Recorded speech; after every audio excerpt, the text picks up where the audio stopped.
not everybody gets the opportunity to keep their car in a garage or in a covered area, and there's lots of snow on people's windshields and windows, etc.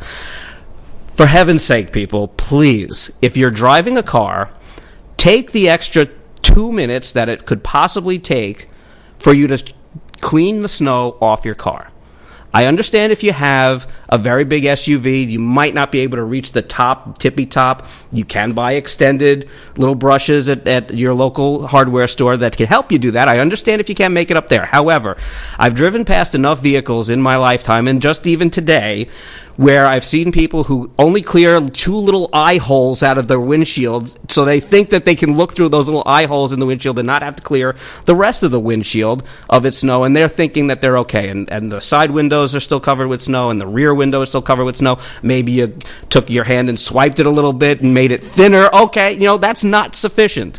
That's just not enough. If your headlights are covered, if your taillights are covered with snow, if your license plate is covered with snow, you have to clear that stuff off. It's only courteous, it's safe, and it's the best way that you will not kill somebody.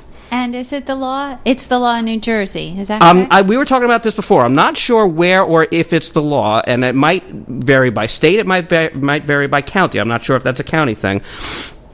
I believe it is law in New Jersey that you do have to clear the snow not only off your windows, but off the roof of your car as well. Now, personally, I understand it's difficult if you've got one of those bigger SUVs or a car or a truck. Sometimes it's hard to reach those spots. However, that's the snow that also causes a hazard, not necessarily for the driver of that vehicle, but for the drivers who follow that vehicle. Because at some point, a big chunk of snow or ice is going to come flying off, and it's going to land on someone else's windshield or cause them to swerve, and then there's a chain reaction, and then the news media is out covering this horrible, horrible accident, which we really didn't want to happen and shouldn't have happened in the first place.